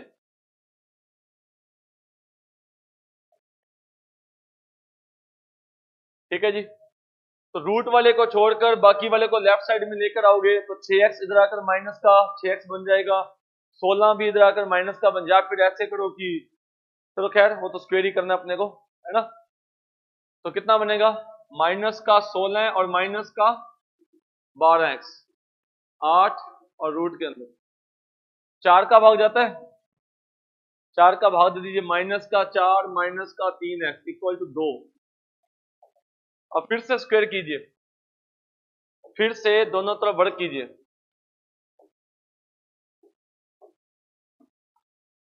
स्क्वायर करेंगे तो कितना आ जाएगा, 4 का स्क्वायर 16 और इसे आ जाएगा 9x स्क्वायर और प्लस का कितना, 4 3 12 24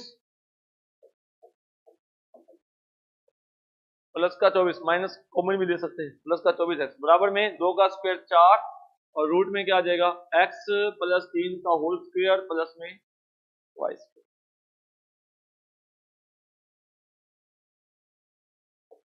हाँ जी, एक्स स्क्वायर वाला कितना बचेगा 9x स्क्वायर में से कितना जाएगा 4x स्क्वायर, बचेगा 5x स्क्वायर। वाई स्क्वायर वाला कितना आएगा माइनस का 4y स्क्वायर। ठीक है भाई, x वाला बचेगा नहीं बचेगा, लेफ्ट साइड में कितना है 24x, राइट साइड में 24x, 3 दूनी 6 और 4 24 कैंसिल हो जाएगा। कांस्टेंट कितना बचेगा 16, उधर 9, 9 चौका 36, लेफ्ट साइड में 36 आएगा, 36 में 16 गया तो 20 आएगा। अब आप चाहो तो 20 का भाग भी दे सकते हो, एक्स स्क्वेयर बटा में 4 माइनस वाई स्क्वेयर बटा में 5 equal to, this is equation of hyperbola, अति प्रबल्य के समीकरण है।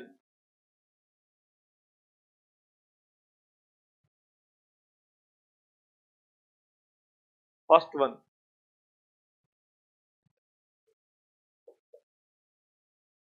यही सवाल सेम टू सेम हम जब जिक्र करेंगे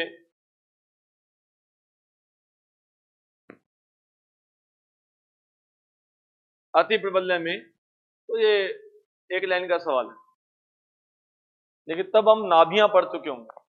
नाभियां क्या होती हैं, ए जानते हैं नाभि है ना, ए कोमा 0 माइनस ए कोमा 0, तो देखिए मैंने कल परसों क्या था, बिंदु से शुरू करेंगे और अनंत स्पर्शियों तक जाएंगे, अति प्रबल्य की अनंत स्पर्शी है ना, बिंदु से अनंत की ओर, लेकिन वो स्टेप बाय स्टेप, एक दिन में तो कोई फायदा नहीं उसका जिक्र करेंगे। तो अब जो टॉपिक पढ़ रहे हैं उसको पढ़ना है ध्यान से, नेक्स्ट फिर सरलेखा को पढ़ना, उसको ध्यान से पढ़े, फिर आगे चलता रहेगा सरलेखा युग्म प्रबल्य आगे चलते, ठीक है। तो बिंदु पथ के रूप में तो सवाल ऐसे ही होता है, फिर हम बिंदु मानते हैं और जो प्रतिबंध दे रखा था उसको फॉलो करते हैं तो हमें समीकरण मिल जाती है, ठीक है। वैसे इक्वेशन हाइपरबोला की है, आगे जाकर सरलेखा से भी पढ़ा जाएगा, ठीक है जी। अब ये क्वेश्चन आपके लिए होमवर्क के लिए है, 4/47 क्वेश्चन नंबर 4 पेज नंबर 47 पर इन किसी बिंदु का बिंदु पथ ज्ञात करना है जिसकी दिए गए दोनों बिंदुओं से दूरियां समान है। तो आप बिंदु मान लीजिए x, y और उसकी a से दूरी ज्ञात कर लो, b से दूरी ज्ञात कर लो, दोनों दूरियों को बराबर कर दीजिए, ठीक है जी। बिंदु आपको दे रखे हैं, सोल्व करना, आंसर बताना। हाँ जी, ये भी वैसे तो होमवर्क के लिए 5,0 तथा 10 cos थीटा 10 sin थीटा को मिलाने वाले रेखाखंड बिंदु P पर 2:3 के अनुपात में अंतः विभाजित होता है, तो P का बिंदु पथ क्या होगा। आपको 5,0 दिया हुआ है और एक बिंदु क्या दिया हुआ है 10 cos थीटा, 10 sin थीटा, और एक बिंदु P जो है ना वो किस अनुपात में डिवाइड करता है 2:3 में, उसका बिंदु पथ ज्ञात करना है। तो P पॉइंट को क्या मानोगे, x, y मान लो या h, k मान लो, तो मैंने मान लिया x, y, तो x बराबर क्या आएगा, x बराबर 2:3, 2 गुणा 10 cos थीटा, 2 20 cos थीटा, 3 गुणा 5 15 बटा में 2 प्लस, और इसी तरह से y इक्वल टू कितना आएगा 2 गुणा 10 साइन थीटा, तो 20 साइन थीटा, 3 गुणा 0 बटा में, बताओ बिंदु पथ कैसे ज्ञात करेंगे, थीटा को हटाना है, ठीक है, वर्ग करके जोड़ेंगे ना, पहले 5 से गुणा कर दोगे फिर वर्ग करके जोड़ देंगे। ये इक्वेशन क्या कहती है, ये कहती है कि 20 cos थीटा बराबर में 20 cos थीटा बराबर में कितना है 5x माइनस का 15, और दूसरी इक्वेशन क्या कहती है कि 20 sin थीटा इसके इक्वल है 5y अकेला, और दोनों का वर्ग करके जोड़ दीजिए, थीटा हट जाएगा। अच्छा, उसे पूछा क्या था? सिर्फ ये पूछा है कि इक्वेशन किसकी बनेगी। वही बात है, इक्वेशन अगर आपको पता है तो ठीक है, वरना किसकी बनेगी? सर्कल की, है ना। वो वही बात है, पढ़ा नहीं हमें अभी तक हम सर्कल को, लेकिन आगे पढ़ेंगे। तो एक किसकी इक्वेशन बनेगी? वर्त की बनेगी। ये वर्त का समीकरण है, दोनों का वर्ग करके जोड़ दीजिए। चलो खैर कोई बात नहीं, आगे आगे मैं तो अपनी तरफ से आपको पहले कह चुका हूं, वही अभी टॉपिक का इंट्रोडक्शन है, आगे पढ़ेंगे, बिंदु पद खत्म नहीं होगा तब क्लियर हो जाएगा, बता रहा हूं बस। हाँ जी, किसी चर बिंदु की y अक्ष से दूरी उसकी x अक्ष से दूरी की दुगनी है। अब इसमें भी वही जो मैंने आप शुरुआत में बताया दूरी का, अगर आप बिंदु को मान लेते हो x, y और कह देते हो कि y अक्ष से दूरी मतलब x और x अक्ष से दूरी मतलब y, और बिंदु की y अक्ष से दूरी x अक्ष से दूरी की दुगनी है, अगर x बराबर 2y लिखते हो, ये गलत है, ये गलत है, ठीक है, ये सही नहीं है। क्या आएगा दूरी का मतलब?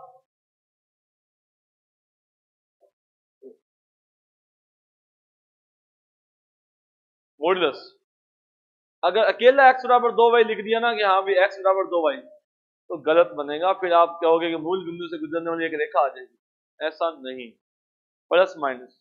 जिस तरह से अभी अपने शुरुआत में सवाल डिस्कस कर चुके हैं, मैंने आपको क्या कहा था कि भी x अक्ष और y अक्ष दुगनी है, यहां पर वहां बराबर थी, x अक्ष और y अक्ष दूरी बराबर है, तो ये अकेली रेखा नहीं थी। क्या था कि उस बिंदु का बिंदु पर जिसकी दोनों अक्षों से दूरियां बराबर हैं, वे दोनों अक्षों दूरियां बराबर हैं, अच्छा ठीक है जी, x बराबर, गलत है। अगर आप x बराबर y अकेला बोलोगे तो आप बोलोगे रेखा, x बराबर y तो रेखा का समीकरण है, क्या कहना चाहिए? हाँ, modulus x equal to modulus y, या तो यूं लिखें, आप मॉडुलस आप एक तरफ भी लगा सकते हो, this equal to y equal to plus minus, y equal to plus minus, रेखा युग्म, सरल रेखा युग्म, दो रेखाएं आएंगी। इसलिए कहा जाता है कि जब दूरी दे रखी हो तो आपको मोड लगाना हो, ठीक है, तो इसका आंसर सरल रेखा युग्म है। बस फर्क क्या है, बस दुगनी है, इतनी की बात है। y बराबर 2x, तो एक रेखा इधर से गुजरेगी y बराबर 2x, एक रेखा y बराबर -2x, नहीं समझे? y बराबर 2x, y बराबर, मान लो मैं कहता हूं x का मान 1 और y का मान 2, जैसे ये लाइन है, x का मान आपने 1 रखा, y का मान 2 आया, ठीक है, दुगनी है मान लो से, तो कोई एक रेखा थोड़ी होगी, एक और भी तो होगी, दो रेखाएं होंगी, क्या आएगा? रेखा युग्म आएगा। दूरी और निर्देशांक में फर्क है, बस इतनी बात ध्यान रखनी। मॉडुलस लगाना है, आप किस तरह समझोगे आप मर्जी, मॉडुलस लगाना है, y बराबर प्लस माइनस 2x,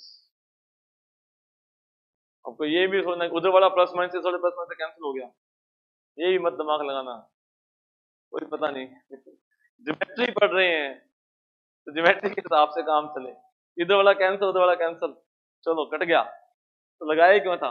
तो ये सवाल तो हम पढ़ चुके हैं भी, शायद ये इसका आंसर आया था। हाँ जी, दोनों का वर्ग करके जोड़ दीजिए, दोनों का वर्ग करके जोड़ दीजिए, ठीक है जी, ओके। तो ये सारी बातें हमारी थी बिंदु पथ के लिए, ये लोकस था हमारा, ठीक है। अब नेक्स्ट बहुत इंपॉर्टेंट टॉपिक है जो कि पूरी 2D का आधार है, सरल रेखा। यही सरल रेखा आगे जाकर स्पर्श रेखा बनने जाएगी, अभिलंब बनेगी, अनंत स्पर्शी भी रेखा ही बनेगी। रेखा का बेसिक पता होना बहुत जरूरी है।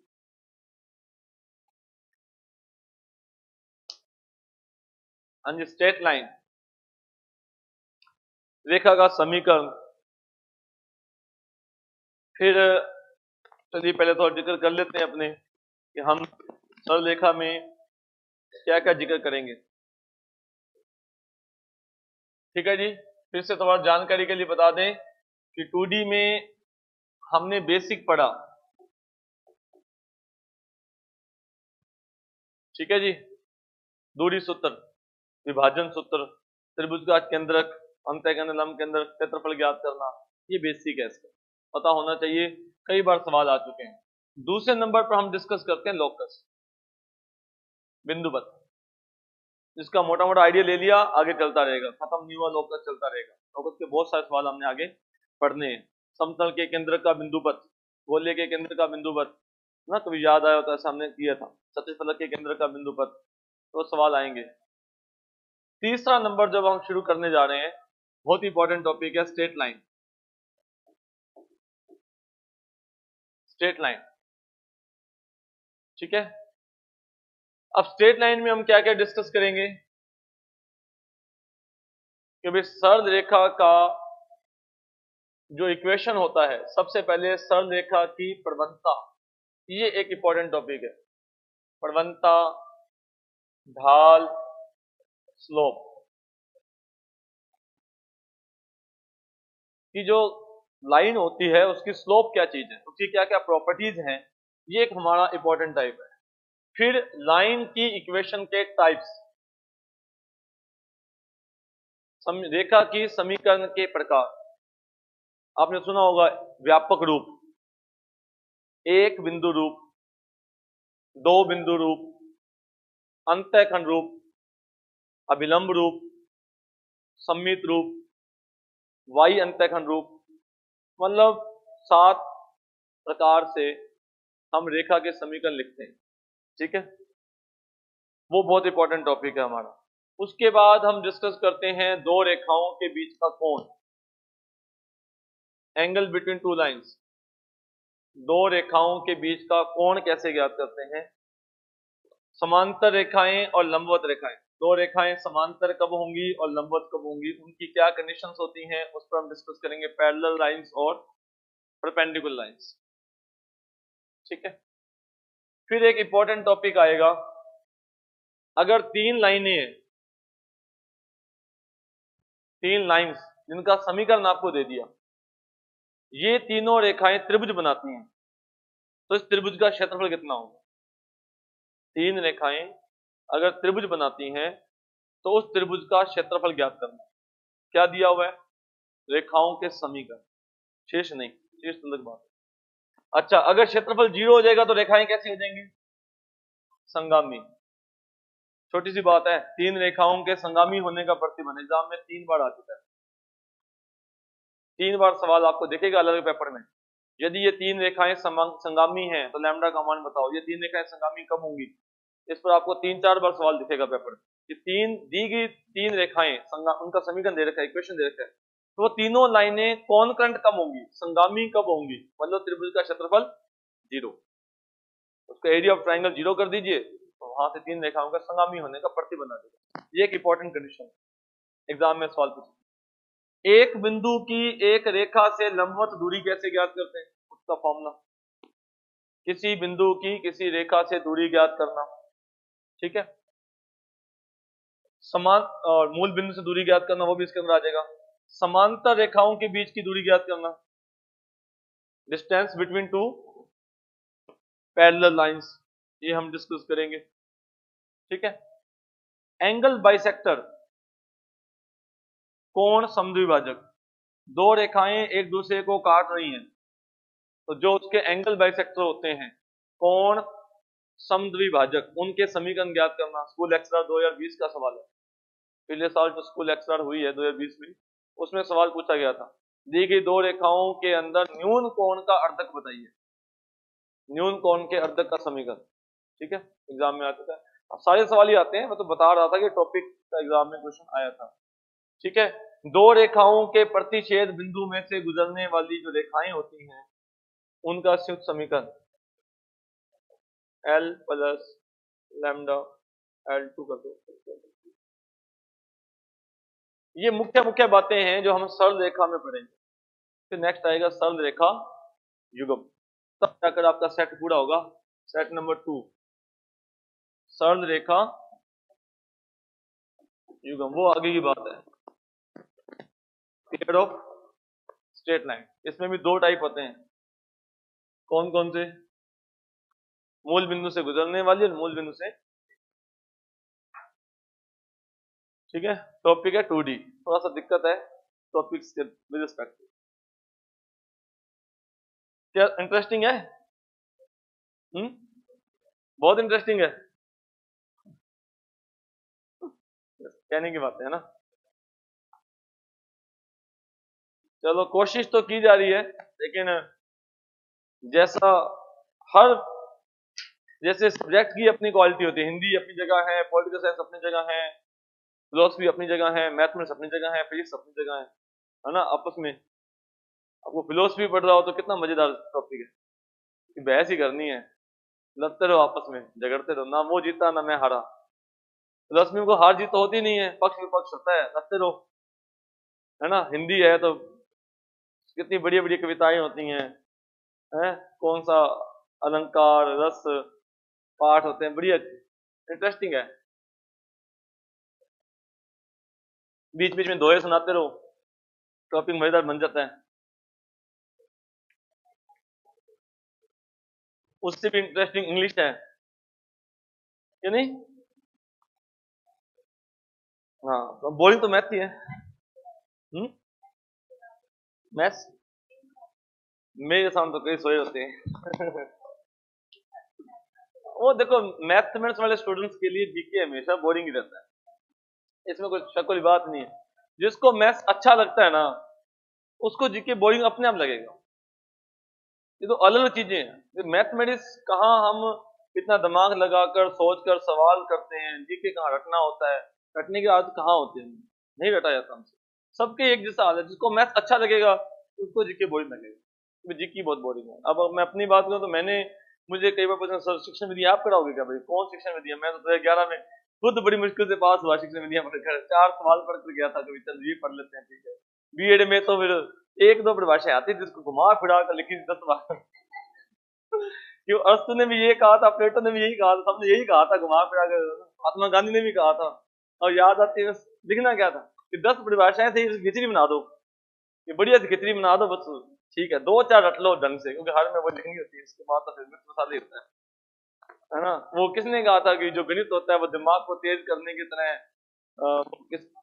रेती का काम करता है? किसी ने भी कहा हो, मैं तो वैसे बता रहा था कि दिमाग, गणित जो होता है वो दिमाग को तेज करने के लिए रेती की तरह काम करता है। जानते हो रेती, देसी भाषा में, पंजाबी तो जानते रेती। आजकल तो टाइम चला गया जब रेती से जो पट्टे कुतरने वाले टोके को तेज किया जाता था। अब तो पट्टे कुतरने वाले टोके नहीं दिखते, मशीनें लगी होती हैं, छोटी सी बल्ब दबाओ और ठीक है। खैर समय की बहुत अलग बात है, लेकिन हर टॉपिक की और हर सब्जेक्ट की अपनी क्वालिटी है। जब आप बीएससी मैथमेटिक्स करके कम से कम एमएससी भी हो सकते हैं, फिर आप मैथमेटिक्स की क्लास में आते हैं और फिर आप उम्मीद करते हैं कि अब 2D चल रहा हो, तो फिर भी आपको पता नहीं क्या कि आप मैथमेटिक्स के होल्डर हो, मैथमेटिक्स होल्डर हो तो क्या होगा, एक दिन में कैसे आ जाएगा टॉपिक, क्या हो जाएगा। मतलब आपकी बात, जो बच्चा जो सोचता है ना ऐसा, तो मुझे बड़ी सरप्राइज होता है कि कम से कम मैथमेटिक्स को पढ़कर आए हो तो आप जानते थे कि मैथमेटिक्स कैसे होता है, फिर 2D कैसे होती थी, क्या बदल जाएगी 2D? अब 2D तो वैसे ही रहेगी भी, पढ़ना पड़ेगा, चीजें वही होंगी। अब जब आप डेरिवेटिव पढ़ रहे होंगे अलग चीज चल रही होगी, कभी रियल केस की बारी भी आएगी, रियल एनालिसिस की बारी भी आएगी, तो वो अपनी जगह पर अपना टॉपिक है। अब उसकी व्याख्या मैथ्स वाले दूसरे विद्यार्थियों को करें तो करें, मैथ्स के विद्यार्थियों को बताएं कि भाई 2D अलग होती है, ग्रुप थ्योरी अलग होती है, डेरिवेटिव अलग होता है। तो यार ये को बताने की बात, आपको नहीं पता क्या कि मैं बताऊं कि भाई 2D चल रहा है? आपको भी तो पता है कि 2D चल रहा है, भाई 2D हमें पता ऐसी होती है। 2D ऐसी ही रहती है। डेरिवेटिव चल रहा होता तो कर लो डेरिवेटिव क्या होता है, यू इंटू वी लगा लो, यू बटा वी लगा लो, लॉग ले लो, कर लो डेरिवेटिव, हो जाएगा, क्या दिक्कत। तो उसकी बारी आएगी, वो अपनी जगह है ना।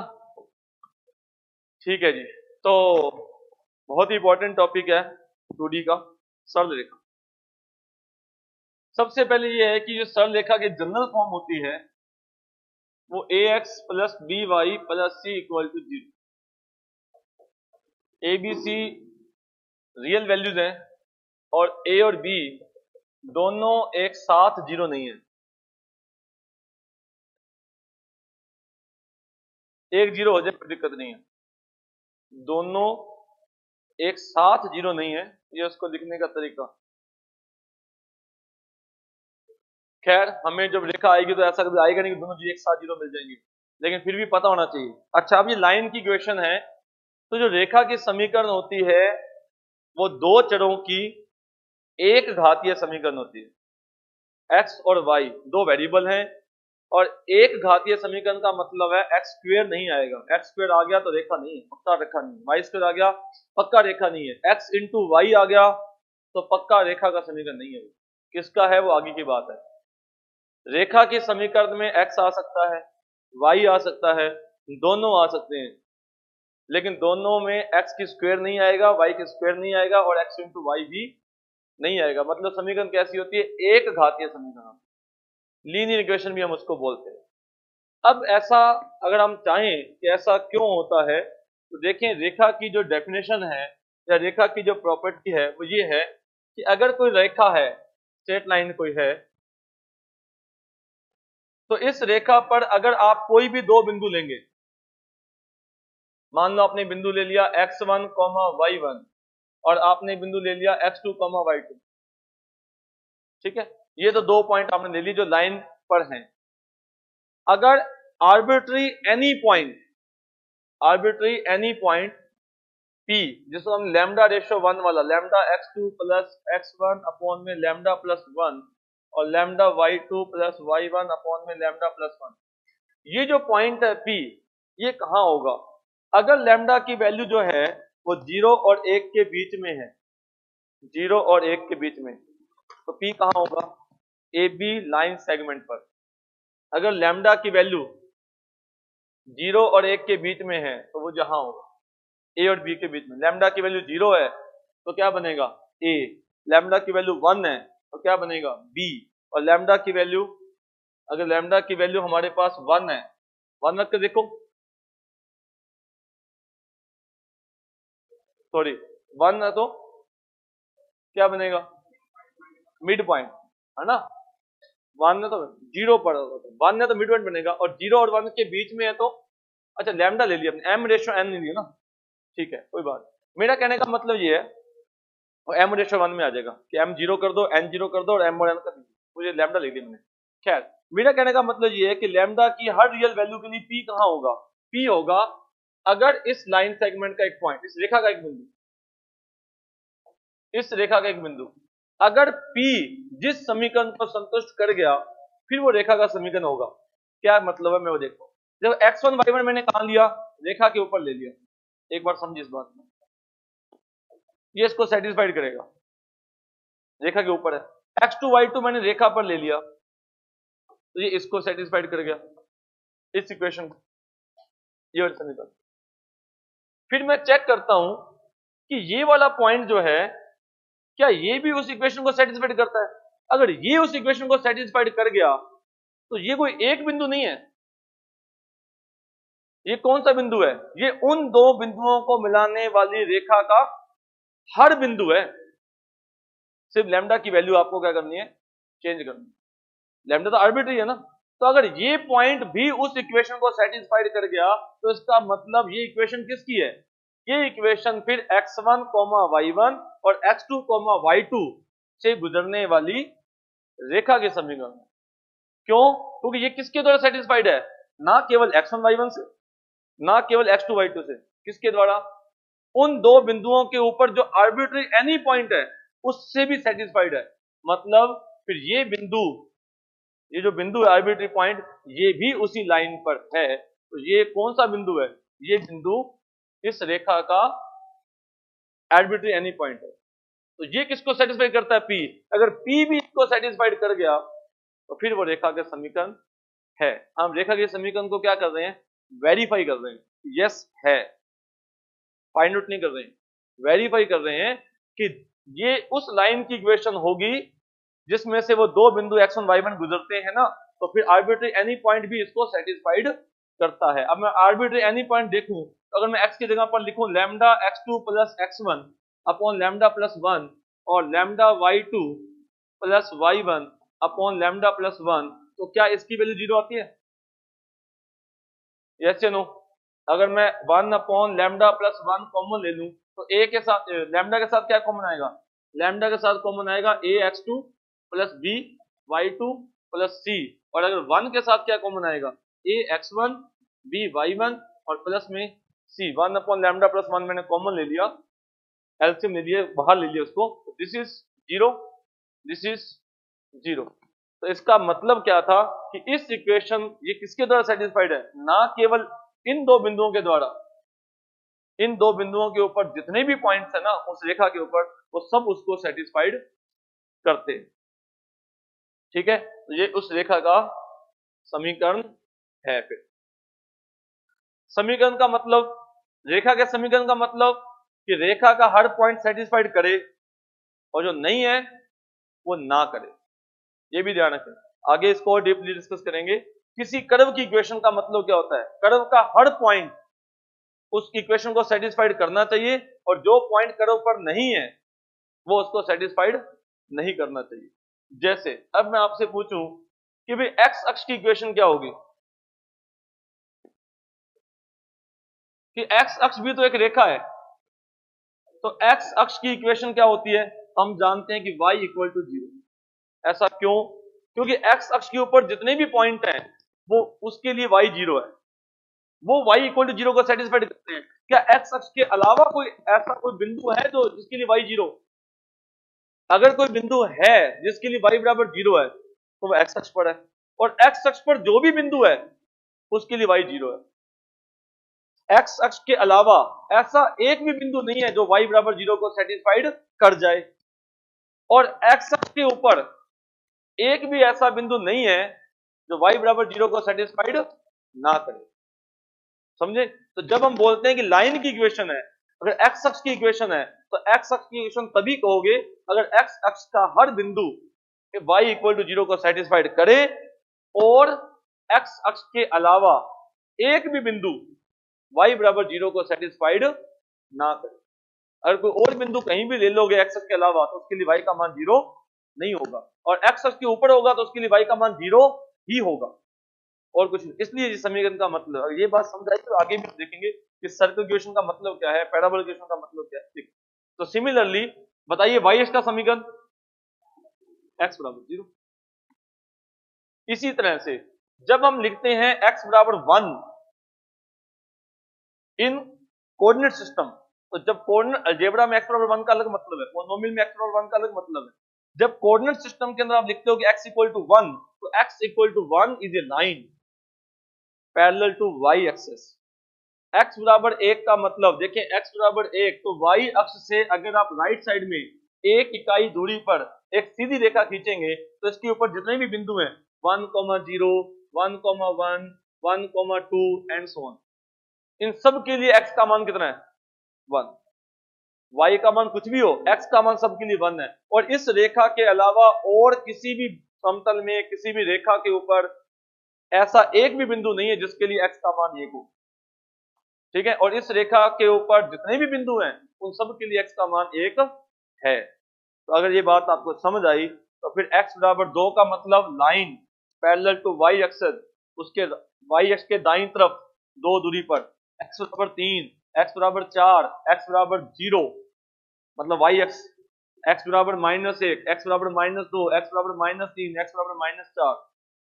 ठीक है, तो x = any constant is a line parallel to y axis।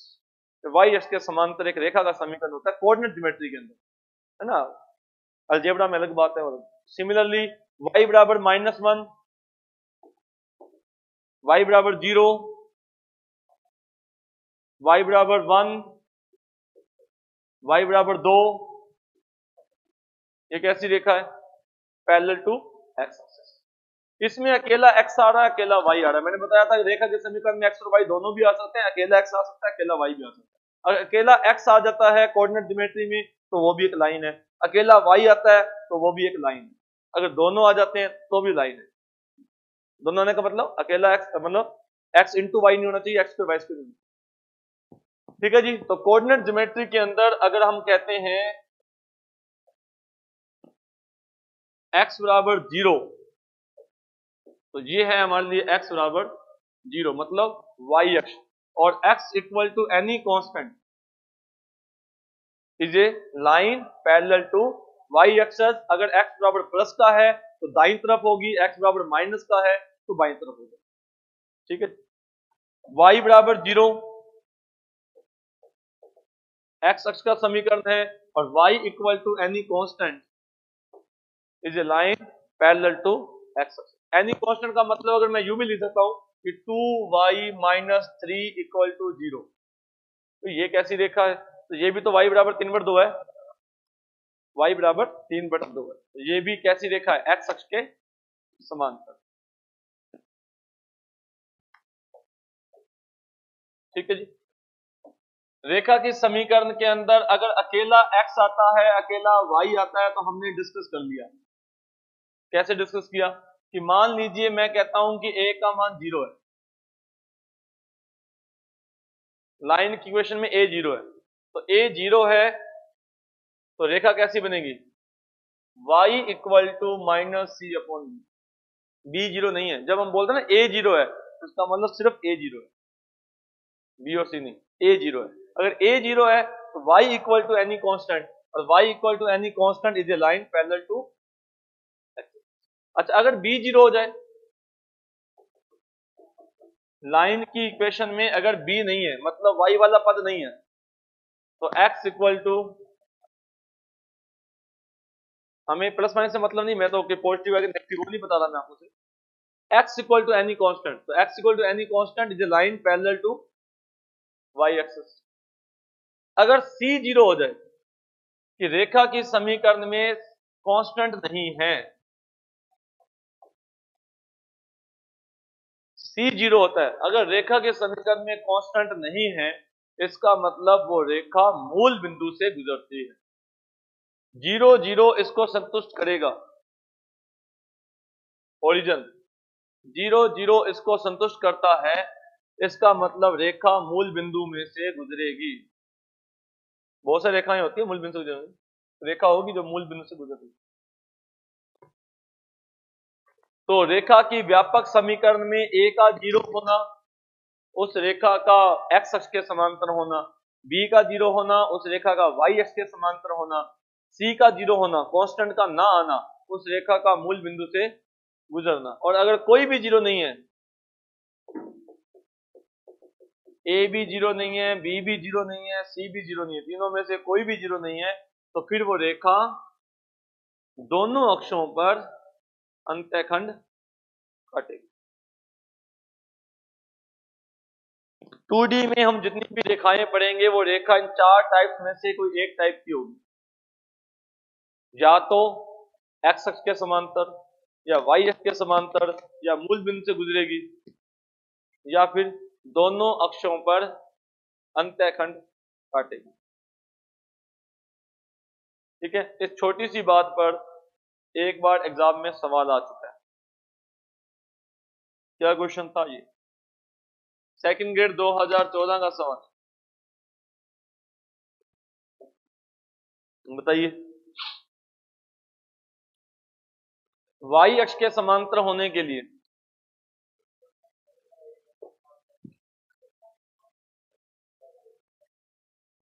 y अक्ष के समांतर जो रेखा होती है, उसका समीकरण x बराबर कांस्टेंट होता है। b 0 होना चाहिए, b 0 होना चाहिए, और a 0 नहीं होना चाहिए। b 0 होना चाहिए, लेकिन a 0 नहीं होना चाहिए। y अक्ष के समांतर जो रेखा होती है, वो x equal to any constant होता है। तो मैंने अगर b को 0 करता हूं, अगर b 0 है, तो ax plus c equal to 0, x equal to minus C upon A, x equal to minus C upon. तो ये रेखा y अक्ष के समांतर होगी, लेकिन एक चीज और है कि a का मान 0 नहीं होना चाहिए, बाकी चाहे कोई वास्तविक संख्या हो जाए, क्योंकि अगर a 0 हो जाता है तो फिर x वाला भी नहीं आ रहा, y वाला भी नहीं आ रहा। आप सोचोगे कि a बटा में आ जाएगा, 0 बटा समथिंग बन जाएगा, भाई वो बात तो आपकी ठीक है, आप कह रहे हो कि बी 0 है और ए भी 0 है, तो फिर एक्स वाला भी नहीं है वाई वाला भी नहीं है, फिर रेखा काय क्यों हुई? रेखा के समीकरण में एक्स वाला या वाई वाला या दोनों होने चाहिए। आपने कहा कि बी 0 है, तो फिर बी 0 है तो 0 नहीं होना चाहिए। अगर ए 0 है तो फिर बी 0 नहीं होना चाहिए, ये तो पक्का है कि दोनों 0 हो जाएंगे। फिर कैसे काम करेंगे, फिर लाइन थोड़ी बनेगी। तो बी 0 है और ए 0 नहीं, तो बी का मान 0 होना चाहिए लेकिन ए का मान 0 नहीं। एनी रियल वैल्यू लेकिन नॉट इक्वल 0, ये तो जानती है ना, आर नॉट, ये भी जानते हैं। पॉजिटिव रियल वैल्यूज 0 इसमें शामिल है कि नहीं है?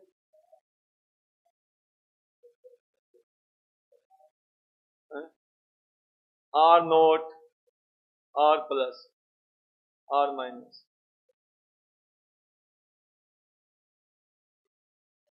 0 इसमें शामिल है कि नहीं है? नहीं है, इसमें 0 शामिल नहीं है ना। 0 इसमें शामिल है क्या? यस या नो? नीचे वाले में? हाँ जी, दोनों में शामिल है, पक्का? दोनों में नहीं होता। कौन सा रियल पढ़ा आपने? रियल एनालिसिस कैसे पढ़ा होगा बताओ फिर? लिमिट पॉइंट कैसे पढ़ा होगा? ये तो 0 की बात, आर पॉजिटिव बात है, फर्क नहीं होता कि चलो उसके बिना भी काम चल रहा है, तो वैसे ही काम चल रहा है, 2 पेज की थ्योरम लिखनी होती है, काम चल जाता है। कॉम्पैक्ट सेट क्या होता है, किसको पता है कॉम्पैक्ट सेट क्या होता है बताओ? Not so easy, what's compact set, चल जाता है काम, थ्योरम याद होनी चाहिए, है ना। दोनों में नहीं होता। 0 पॉजिटिव है क्या? तो कभी कल परसों की क्लास में जिक्र हुआ था कि 0 पॉजिटिव है क्या? इतनी छोटी सी बात पर बात करें तो अजीब लगता है कि 0 पॉजिटिव है क्या नेगेटिव है? हैं, दोनों ही है, ये और नई बात है, तो क्या मैथ में फेल करते हो?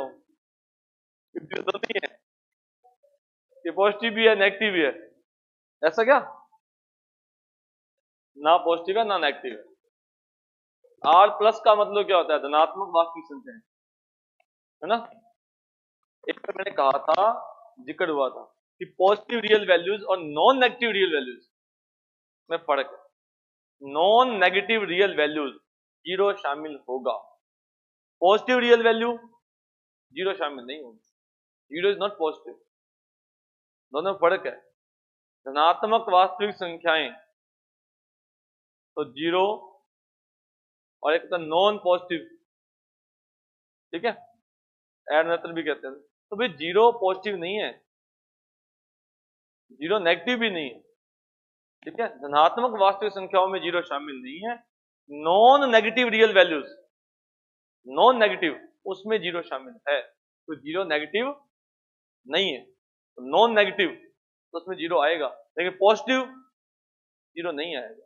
तो ये तो हम इस तरह से, मेरे ख्याल से तो कहीं आपने जिक्र किया होना चाहिए, कहीं ना कहीं तो कोई अगर याद आ जाए तो। नहीं याद आया कहीं? आ गया? आना चाहिए। तो what is R negative? R negative minus infinity से 0। What is R positive? तो 0 ना तो आर नेगेटिव में है और ना ही आर पॉजिटिव। ये बहुत इंपॉर्टेंट बात है ना। टाइम हो गया, चलो कोई बात नहीं। आज हमने सिर्फ रेखा का परिचय शुरू किया है। सोमवार की नेक्स्ट क्लास, उसमें हम बहुत इंपॉर्टेंट बात डिस्कस करेंगे, रेखा के प्रबंध का। Thank you Ankit ji.